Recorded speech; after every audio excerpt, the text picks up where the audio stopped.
top of the slot. Score!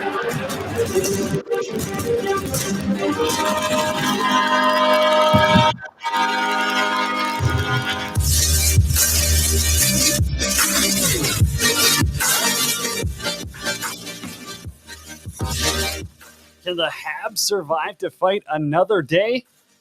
Bolt's going to lift the cup at home. It's Cody Janzen, Katie Caldwell with you here. World Hockey Report live on 12-ounce sports. Brought to you by Lordco Auto Parts, proud supporters of community and competitive hockey in British Columbia and Alberta. Huge show lined up for you. Connect with us anytime on Twitter at World Hockey RPT. Actually, we might not be live on Twitter, so just connect with us anywhere today.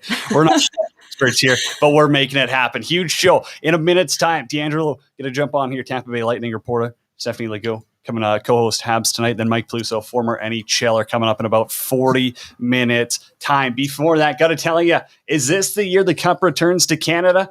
As a Canadian-owned and operated company and proud supporters of community hockey programs, Lordco Auto Parts hopes it is. Lordco Auto Parts, household name community since 1974, trusted place to shop for aftermarket auto parts, truck accessories, RV supplies, and even camping essentials.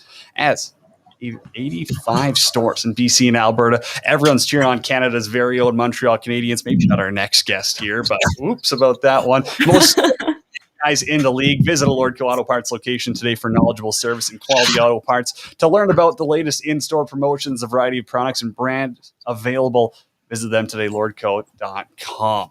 Katie, you want to invite on our next guest or what? You can tee it up here. Oh, I'm so excited for her to be here. She does it all. She covers the Bucks. She covers the Lightning. She is living her best Tampa life. Deandra Liu, Tampa Bay Lightning reporter. How are you doing, Deandra? Katie, thank you so much for having me. I'm doing great. I told you guys when I came on, it was kind of an interesting 24 hours here in Tampa. We just had a hurricane, and now we've fully switched. The sun is out, and now it's full hockey mode. So it's been a really interesting 24 hours. That is insane. And I know that I was complaining here because I'm like, wow, it's like plus 30 out. I got nothing to complain about weather-wise. We're not dealing with hurricanes in Canada. That's for Andrew. I wanted to pick your brain about this series. I think it's been a good series so far. I think people are a little too harsh on it so far. But what should we expect to see different from the Bolts tonight now that they're at home for game number 5?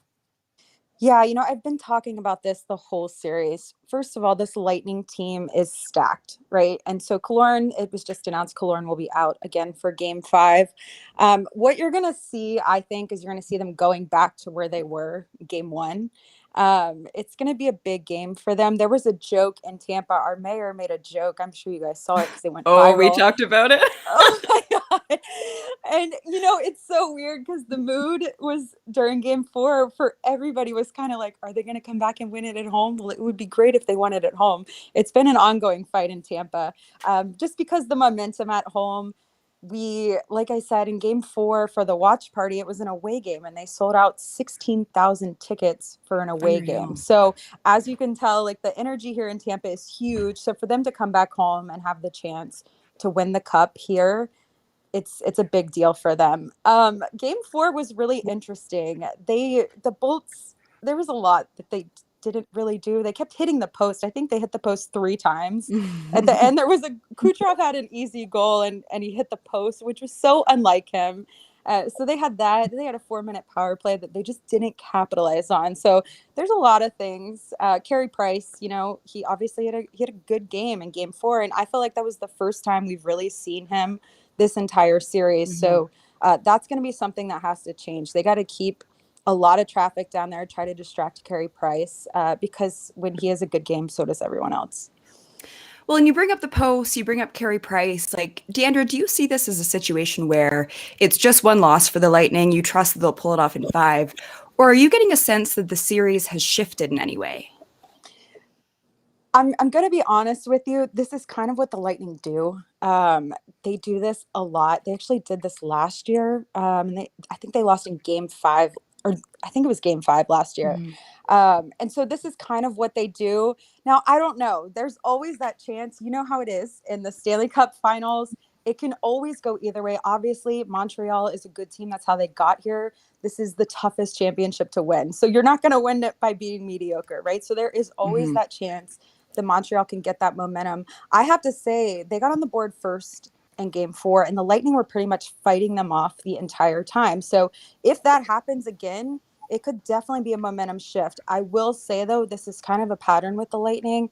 They have the ability to win this game. They can win it big, and we'll see which team walks into Amalie Arena tonight. We're going to see.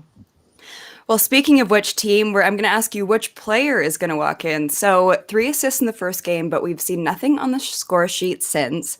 Have the Habs actually found a way to slow down Braden Point, or are you not too worried about it heading into tonight's game? Ooh, I mean, they definitely have. They because he was on fire. He was on fire until we got to the finals. But again, this team is so stacked. We could see anytime Stamkos does anything, like if he scores a goal, that's going to be the end of it. The Lightning will just keep going. That momentum, it'll take them all the way to the end. So if we see anything from Stamkos, that's going to be a huge deal. If Kucherov comes out and he's on his A game, which I believe, knowing him just as a player, hitting the post and being able to win that game and then hitting the post, he's an animal. So he's going to be ready to go.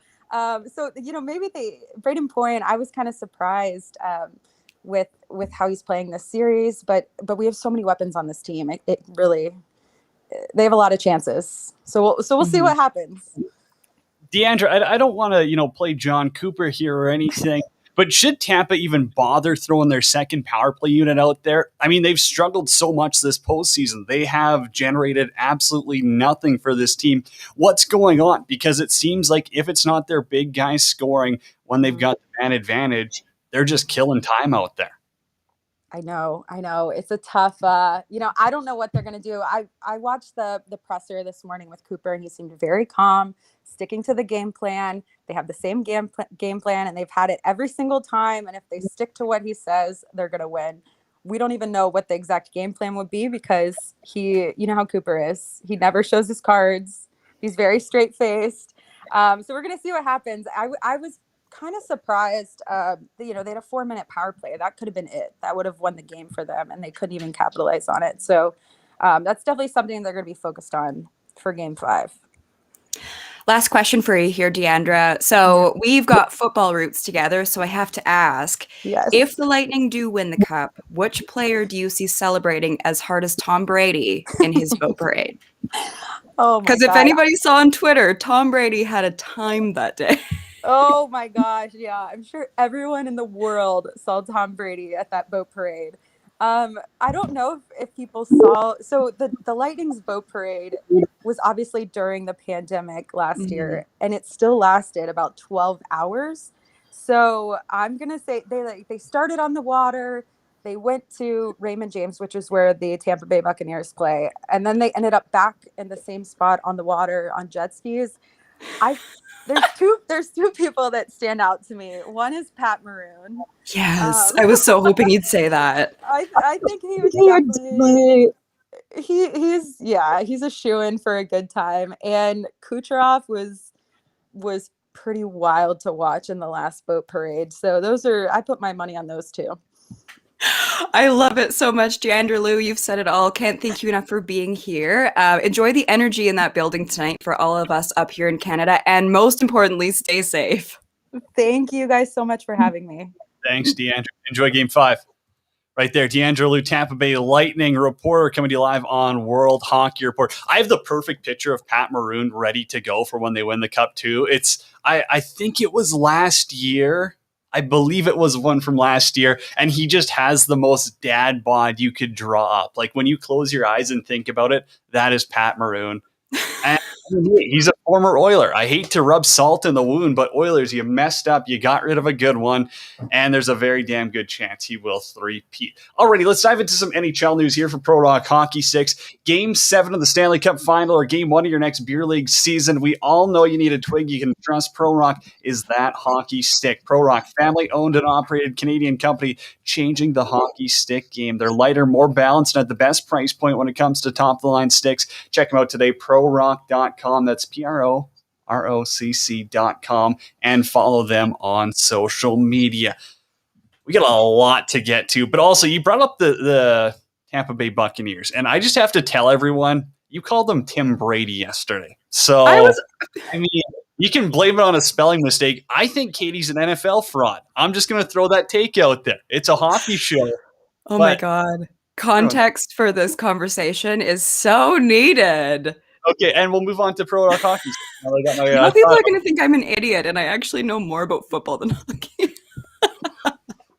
We won't dive into our NFL predictions for this season yet. Hey, obviously Game 4, that was a pretty wild one. I want to get your thoughts on it. Josh Anderson, 2 goals, huge overtime goal, huge penalty kill. It just seemed like everything that needed to go right for the Habs did go right, and they win a game at home. Well, and Carey Price, too, because they didn't look themselves in the first 10 minutes. I don't know if it was confidence or Tampa was just buzzing or if it was just a combination of all of it. But Price held the minute, and it was just the moment of, oh, okay, this is the effects that it has when Price is on like that. So he didn't necessarily need to steal the game from them, but he creates that confidence for guys like Josh Anderson to step up and score 2 goals. So, and you said it, Cody, like that penalty kill.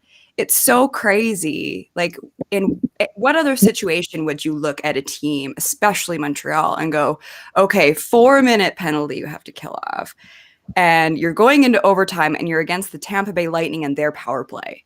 Like, in what world do you get out of that? But it speaks so much to how strong Montreal's penalty kill is. They were putting so much pressure on them. They weren't letting them enter and get set up. It was just... Tampa doesn't look as sharp and as clean and fast as they usually do on the power play, which is such a crazy thing because I just never imagined, especially in the final, that we would ever be speaking about that. How pissed are you if you're like Kucherov, Point, and Stamkos? You're like, we got a chance to throw our gloves and win a Stanley Cup in overtime on the road, and we didn't score. Like, that's like every kid's dream. Like, any kid playing street hockey in the driveway is like, okay, overtime, chance to win the Stanley Cup. Let's just score on our power play. It basically feels like it's at 50% here. Mm-hmm. And the second unit was out for way too long, in my opinion. And I'm not saying you got to be Dave Tippett and have McDavid and Draisaitl play for the full 2 minutes out there. But if you're John Cooper, you got to know your second unit's pretty irrelevant at this point, and you got to ride your big guns because that was your chance to win. Everyone knew if Montreal killed that off, they were going to have momentum. They were going to be buzzing.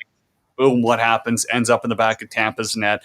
And you kind of mentioned it too with Deandra. The Habs have some momentum. As much as people might not want to admit it and be like, Tampa's got them where they want them. They're going Game 5 at home, chance to win the Cup.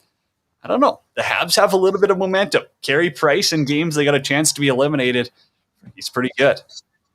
Well, and that's the thing is time and time again, we've seen it, that Montreal shines with their backs up against the wall, and Carey Price specifically does. And obviously with Tampa, this team is different, but we've said that in every single series now. Like, people didn't think they were going to get past Toronto.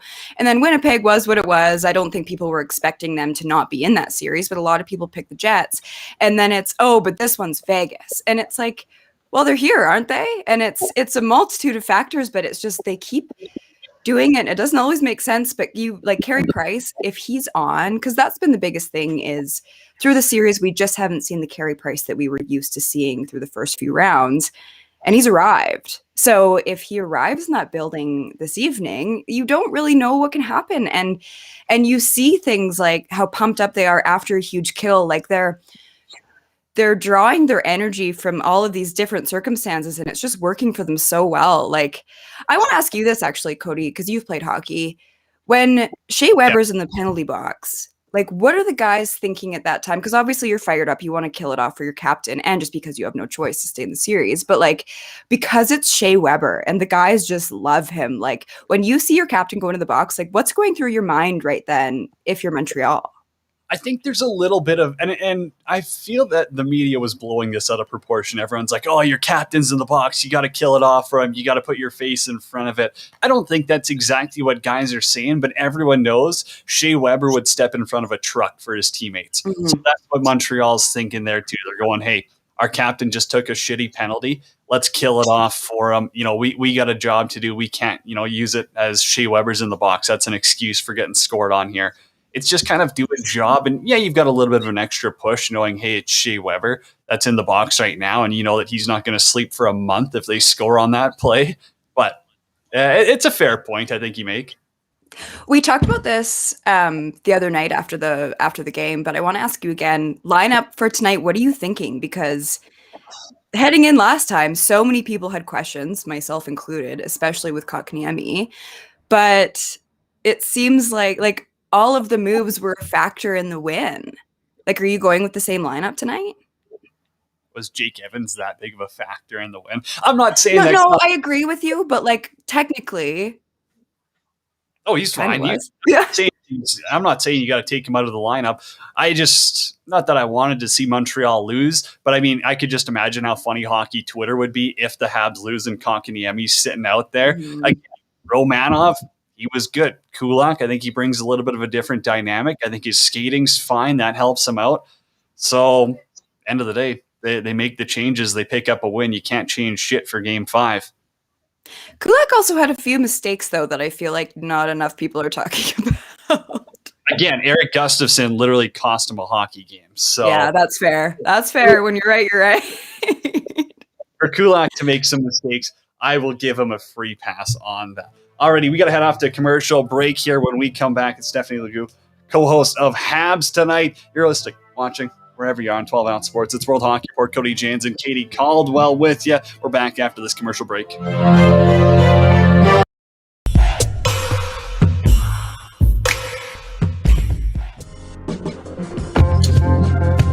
Lordco Auto Parts has been a household name in communities across Western Canada since 1974. Lordco is proudly Canadian owned and operated, and now they're in Edmonton. Carrying much more than just car parts, their newest store in St. Albert Trail Northwest has a huge selection of aftermarket auto parts and accessories. Visit them today for an exceptional customer experience or learn more about their products and services at lordco.com.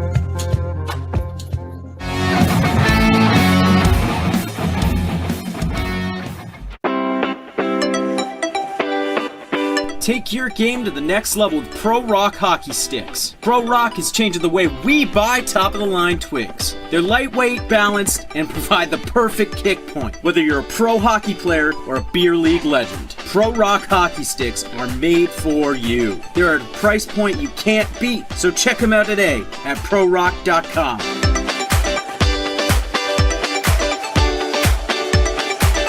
Play like a Pro Rock.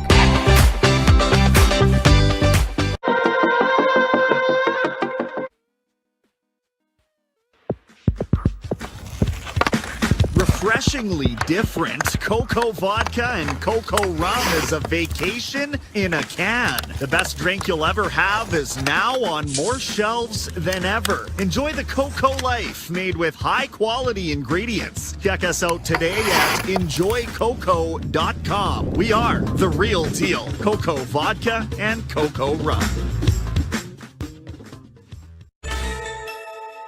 Welcome to MyBookie. You're ready to create an account and start making money. And we're here to help. And remember, you can get a bonus of up to $1,000 on your first deposit. Now you're ready to bet. Just go to mybookie.ag, visit the sportsbook, click on your bet, and input the amount you want to risk or win in the bet slip. Yes, it's that easy. Just remember, at MyBookie, you play, you win, you get paid.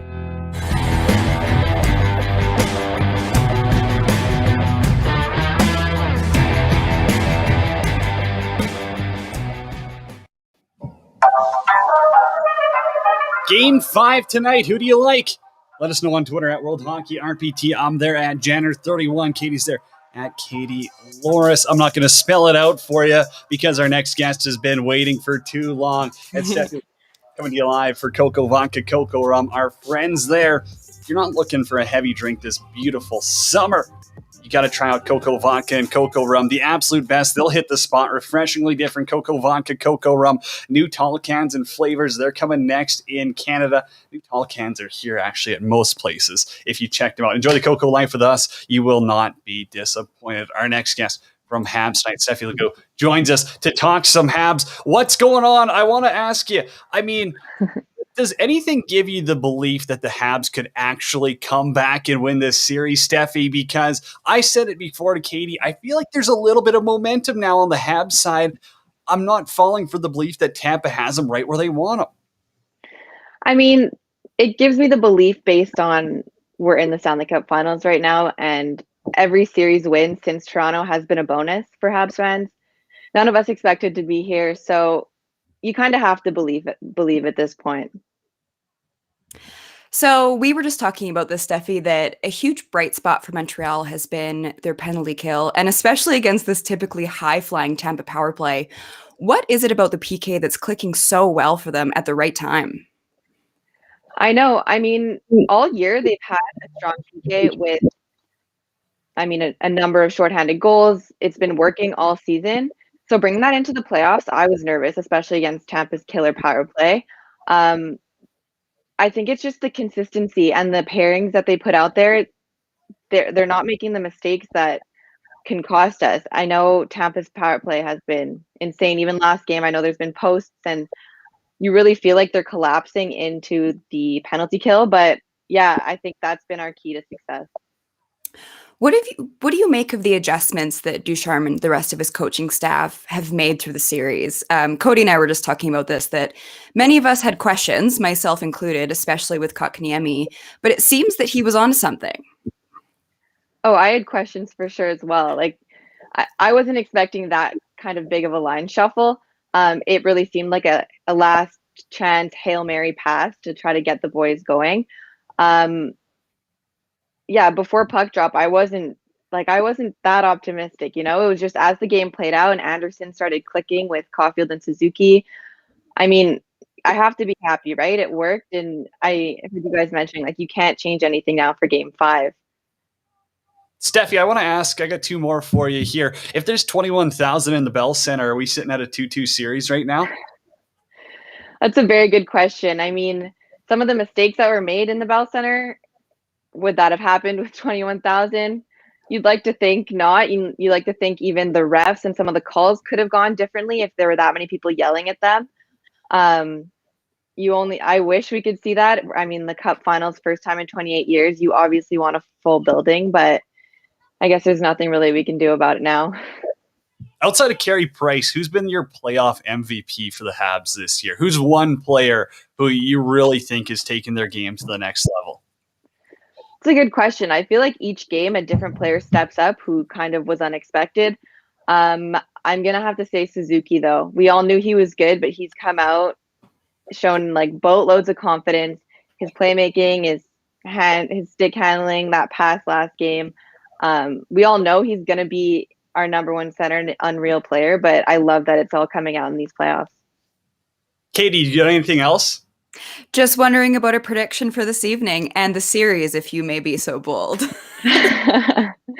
Wow. Well, I mean, it was 3-1 versus Toronto, and that score against Toronto, my hopes were not too high, but here we are. So I'm going to have to say Habs in 7. My prediction for tonight, I'm going to say a 2-1 game, low scoring. The Habs are going to be physical again with Weber hitting everything that moves.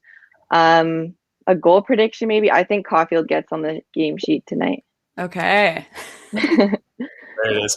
Steffi, thank you so much for hopping on the show here. We appreciate your insight. Thank you so much for having me.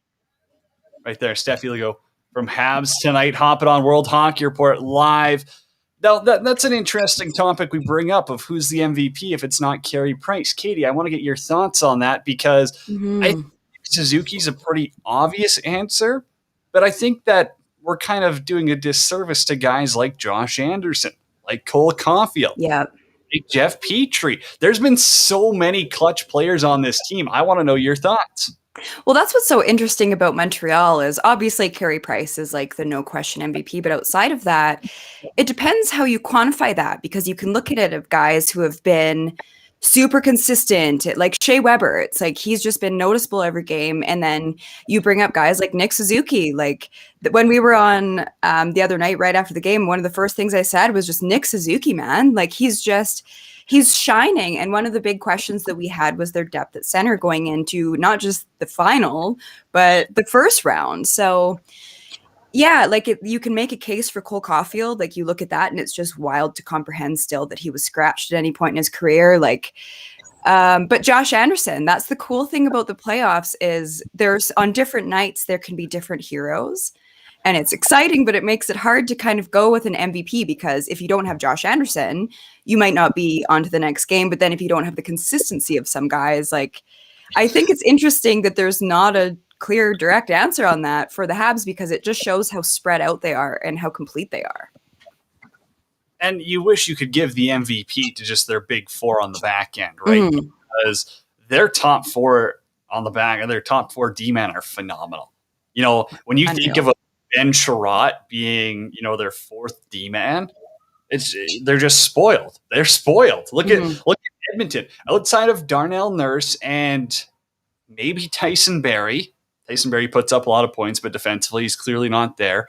Those four are the best four defensemen in Canada in the whole North Division. So it's pretty wild to think about that those four are better than anything Toronto put on the ice. Obviously, Winnipeg struggled. I'd say Logan Stanley was their best D-man in the playoffs, which can't happen. We won't dive into Quinn Hughes or anything. I know your thoughts there. Thank you. Okay, sticking with some NHL news for our friends at Pro Rock Hockey Sticks. You've seen all the drama on Twitter. Oilers' Twitter is absolutely livid, one way or another, with this Duncan Keith potential trade. You would think it actually happened. Like the way that they're talking is that like he's worn a jersey already for 2 weeks. I don't get it. What's with the hate? This guy's won 3 Stanley Cups. He's like 38 years old and he leads Chicago in ice time on the back end. I get it. Your analytics people probably aren't going to say he's a perfect defenseman, but how do you expect a 38-year-old to play 25 minutes a night and be perfect analytically? He's not going to play that role in Edmonton. So for everyone to think he's just going to jump in there and be, PPD man 1, I don't know. I think it's short-sighted and it's delusional. You're bringing in a veteran presence who's going to help a team who has none of that right now. People on Twitter being delusional? I don't believe it. Edmonton to me makes a whole lot of sense, and my gut tells me that that's probably where he'll be. Because he wanted to be, it was either Western Canada or Seattle, correct? And the last I had heard from Rick Dollywall is that he had reported that Seattle was out, or had heard that Seattle was out. How I look at it is like, I think he would be a good fit in Edmonton. It's a competitive team, obviously. They've got some pretty big key pieces, but as we've seen it, they can't just get past the hump in the playoffs. So at the end of the day, though, I look at this situation and Duncan Keith has earned the right to decide. And I don't think enough people are really talking about that. Like, he took a pretty team-friendly deal, and he's done so over and above for everything they've asked of him. And he was obviously a gigantic part of all of their cup-winning teams. So I don't understand why everybody's so upset about it in Edmonton. Like you said, it's as if he's wearing the jersey already and his family's relocated there. It makes a lot of sense to me, especially if that's an area that he wants to be in. I think it would be a good fit, but Twitter's a dramatic place, Cody. Yeah, never been dramatic on Twitter in my life, so I wouldn't know too much about it. Honestly, neither have I. Never planned to be. I just don't get the hate on Duncan Keith. And then, you see this one thread and it's like, oh, here's why Duncan Keith isn't good. And it's like him getting burnt 4 times. And it's like, have you seen the Oilers defense? That's nothing. That's regular first period. Why? Yeah.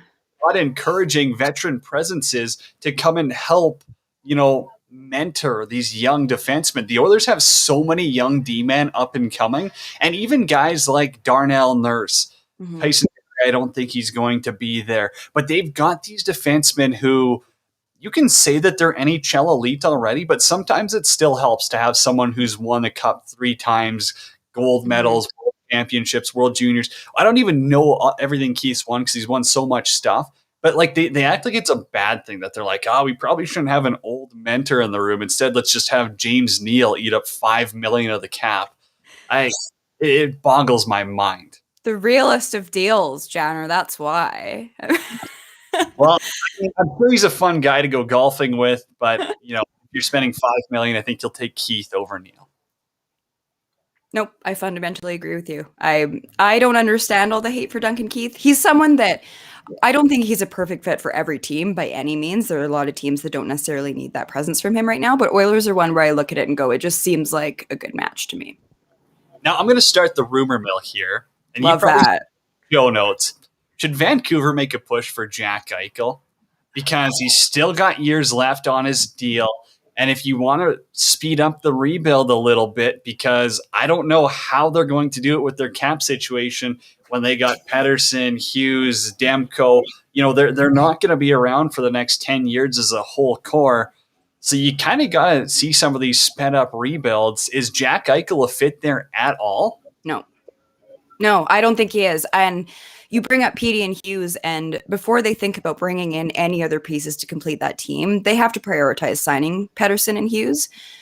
Habs are in the Stanley Cup final because of their defense. That's a really big part that we've just spoken about. And other things, price, depth, all the hits, but the Canucks need to prioritize defense. They, especially a right shot D-man. Hughes needs it. So I understand why people think that he could plunk in there. Obviously, he would help the team. Obviously, Eichel's an electric player, but there's a bit of risk with him. Like the neck injury, you're not sure if he's fully healthy.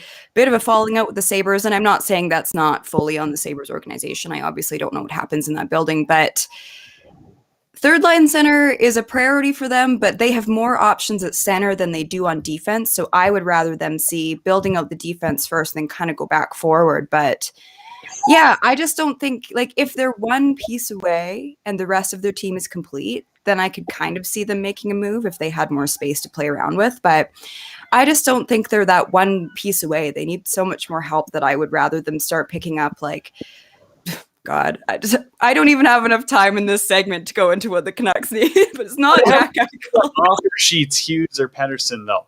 What happens if someone offer sheets Hughes or Pettersson? What happens if someone says, here's 10, here's 11? Like, this it's a game changer, and it's something that doesn't get utilized. It's such a hypothetical at this point. But that's my issue with even Colorado right now with Cale Makar. I believe he's an RFA.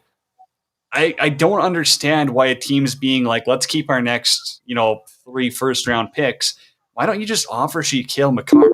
Because that's a way bigger target than you will get, than any of your draft picks. I don't care if you're picking top 5. Cale Makar is a generational player. So, I don't know. A little wild, a little short-sighted, if you ask me. But I got to get to one more thing, and that's because we didn't talk about this last week. It's the NHL's newest ambassador. You know where we're going. God, Cody. I am putting it on a tee for you right now. I'm never going to be welcome back. Josh Richard is a TikTok influencer who, he's got a lot of business inquiries or interest from what I saw. But I want your thoughts on this, because this is, in my opinion, this is basically like them spending money on a Facebook paid promotion. This is them just being like, there's a lot of kids following him. We want to reach this younger generation. Let's just give him a bunch of money and hope he talks about the NHL. Oh, I have so many thoughts, most of which cannot be shared on the internet. Not only is this person problematic, he has no relation to hockey. So if you're the NHL and if your intention is to grow the game, why would you find someone that's only catering to typically the audience that's already there? Like, you have an opportunity to reach a diverse, totally new demographic, and you're going to go with this guy? And just because you have however many million TikTok followers, I don't really care, doesn't mean that it makes you a good ambassador for the game. And right now, the NHL is at such a pivotal turning point of, like, you need to figure out what your identity is in this progressively changing world. And time again, and I'm sure we'll get into this with a bit of Blackhawks talk, the NHL just continues to be tone deaf, and they just don't understand the direction that they should be heading, just A, as a league, just fitting into our society, but then B, in a way, if you're actually trying to grow the game, reach out to different ways. Like, they could have gone someone that'll grow the game with inclusivity and intersectionality rather than going with the epitome of the old boys club that they're trying to step away from. And by that, I mean members of the media are trying to get the league to step away from that. And the league is just so strong on, this is our stance, this is what we're doing. And it's like, imagine you just put a woman of color in there. Just imagine that for 1 second. And like, Renee Hess of Black Girl Hockey Club. Like, there's so many good ambassadors of the game that are true hockey fans that do have a ton of followers. To me, they just miss the mark in 100 different ways. It makes no sense to me. It's tone deaf and it's embarrassing. You hit the nail on the head when you said the NHL, and especially, I'll go back to the bubble. They talk about we want to be more diverse, we want to be more inclusive, we want to take these steps forward. This is a perfect example of them not following through on what they say. It's a classic NHL thing, but again, should we be surprised at this point? Unfortunately, I love the game of hockey. I don't think the NHL made the right choice here. Again, time will tell. I really wish these deals were more public. I want to know, what are they paying him? I want to know, why does Gary Bettman think this is the right thing to do? Why there was no other, or what other options were explored? Because I guarantee you there is thousands of other people, probably more qualified, that would probably enjoy being in that position. So disappointing, to say the least. We got to get off to a commercial break here. Our next guest, Mike Peluso, former NHLer. He's on the line. He's coming up next. It's Cody Janzen, Katie Caldwell with you, the number one hockey show on the internet, World Hockey Report. We're back after the break.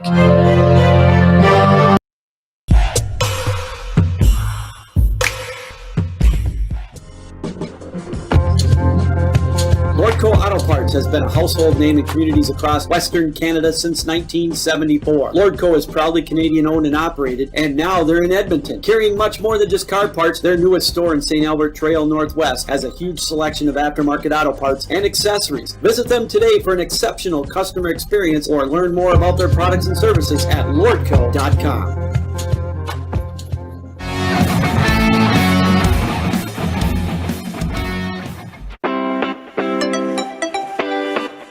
Take your game to the next level with Pro Rock hockey sticks. Pro Rock is changing the way we buy top-of-the-line twigs. They're lightweight, balanced, and provide the perfect kick point, whether you're a pro hockey player or a beer league legend. Pro Rock hockey sticks are made for you. They're at a price point you can't beat, so check them out today at prorock.com.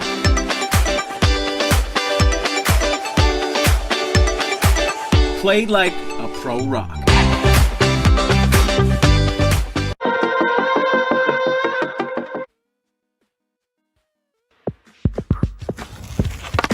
Refreshingly different, Cocoa Vodka and Cocoa Rum is a vacation in a can. The best drink you'll ever have is now on more shelves than ever. Enjoy the Cocoa life made with high-quality ingredients. Check us out today at enjoycocoa.com. We are the real deal. Cocoa Vodka and Cocoa Rum. Welcome to MyBookie. You're ready to create an account and start making money. And we're here to help. And remember, you can get a bonus of up to $1,000 on your first deposit. Now you're ready to bet. Just go to mybookie.ag, visit the sportsbook, click on your bet, and input the amount you want to risk or win in the bet slip. Yes, it's that easy. Just remember, at MyBookie, you play, you win, you get paid.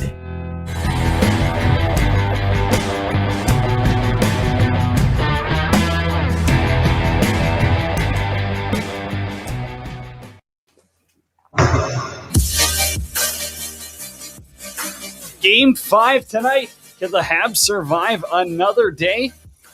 I guess we're going to have to wait and see if we get another boat parade down in Tampa. Andrew Steffi for hopping on, bringing us quality content. Follow us on Twitter anytime at World Hockey RPT. I'm on Twitter at Janner31. Katie's there at Katie Lawrence. Our next guest, former NHLer Mike Peluso, brought to you by Billy's Smelling Salts. Ditch the energy drinks and coffee. Get ready to win with Billy's Smelling Salts. They're designed for athletes looking to get in the zone. Billy's Smelling Salts, rapidly increasing energy levels through brief sniffing. Support Canadian business. Go check them out today at shopbillys.co. Plus, punch in the promo code WHR for an extra 10% off. Of course, use responsibly. Our next guest, Mike Peluso, joins us, and I believe he's in the great state of North Dakota. Mike, how are you doing today? Well, I'm doing good. I hope you guys can hear me. I'm out on Kuya actually fishing right now, so life's pretty good. Wow, there's a lot worse places to be. Mike, we appreciate you taking the time here. I got to ask you right off here though, just so I got my facts straight. Did you play with Bob Probert in Chicago? I did. I actually played his very last year in the NHL for quite some time, and one of my biggest regrets in hockey is, which I didn't do a whole lot. That was his job, and him and I together. I wish somebody would have got a picture of that one because that would have been a pretty special moment. So he was a great teammate. Just an awesome. Obviously my heart and condolences still go out to their family. Bob decided to go the other way. So unfortunately, it happened to a really good guy. Such a big loss for just the sport in general. Mike, I want to switch to the playoffs here. If you're Montreal right now, your backs are obviously against the wall, and not a ton of people seem to be giving them a chance right now. But time after time, we see that doesn't seem to really matter to them. What's going through their head right now heading into Game 5? Well, they're playing with house money. I mean, they weren't got a great goaltender that at any given time can absolutely. I think that's what they got to rely on. They got to go in and just rely on Carey Price, grabbing a couple goals here and there and holding on and see if they can get this next one. They've got a pretty good chance at it because innovation as a player, you get a little tense, a little tight. Pressure's on. Actually, they're supposed to win it again. So, again, I think Montreal kind of came into their own, late in the season, and they're proving that, and they've been ready this playoff. So I wouldn't count them out. No better time to come into your own, hey? So, Mike, you had a pretty cool milestone recently in your life, inducted into the North Dakota Sports Hall of Fame. What does that mean to you?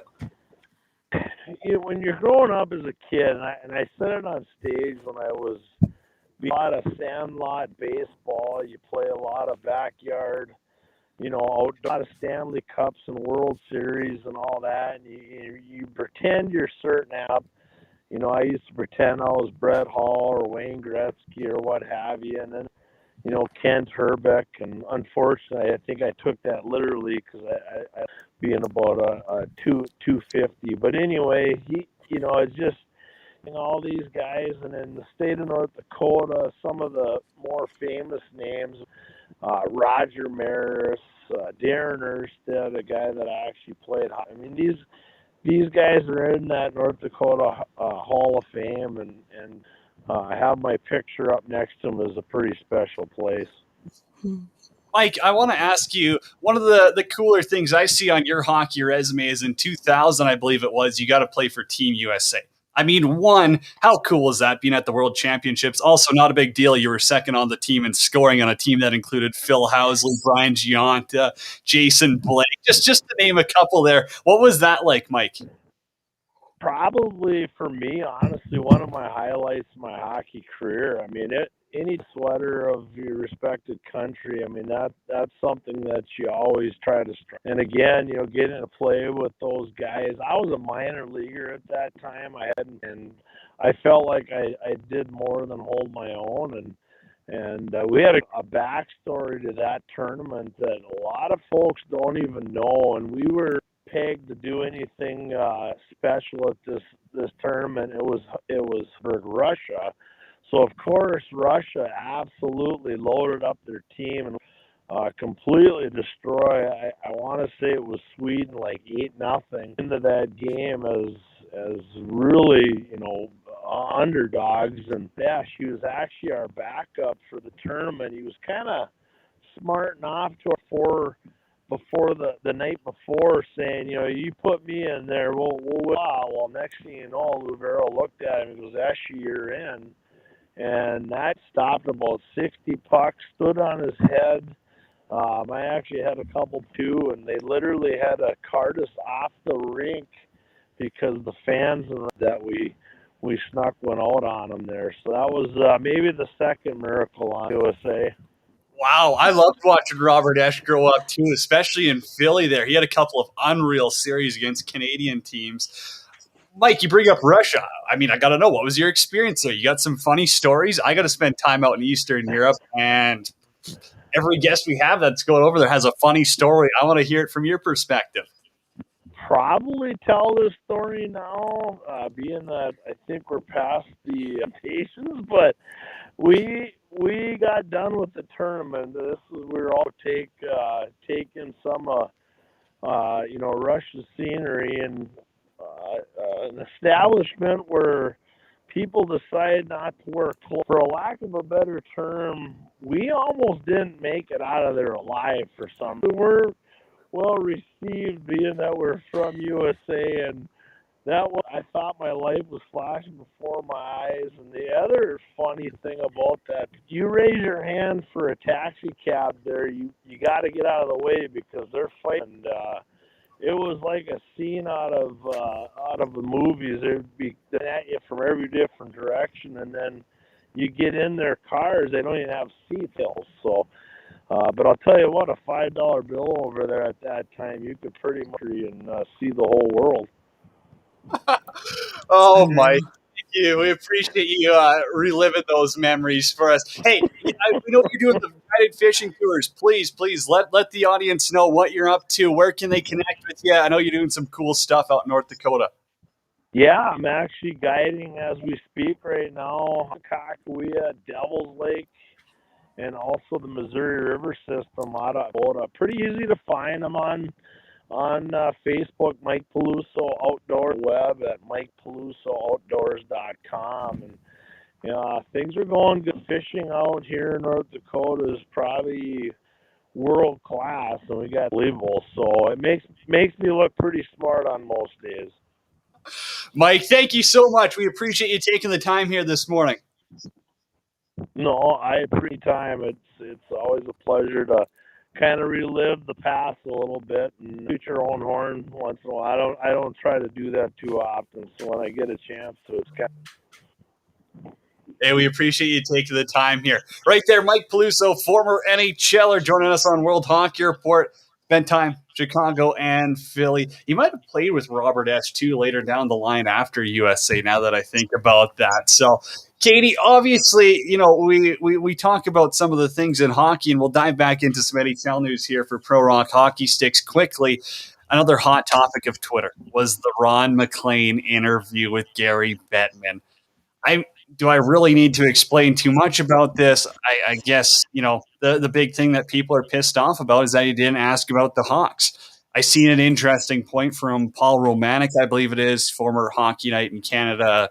He was the executive producer. I probably apologize. I don't have that off the top of my head.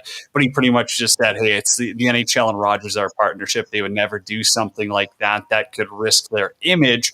I want your perspective. You are much more of a neutral media person than me, and I feel like this was an opportunity where Ron MacLean could have stepped into an uncomfortable zone, or Rogers in general, and they didn't. Ken Campbell, for anyone that hasn't read it, actually has a really good article about this, so I recommend people going to read that if you haven't already. Cody, this is a situation where many NHL fans are screaming at their TVs mid-interview calling for this. And instead of the important conversation that needed to be had, he's giving Gary the time and space to talk about how fair and consistent both the reffing and the Department of Player Safety have been.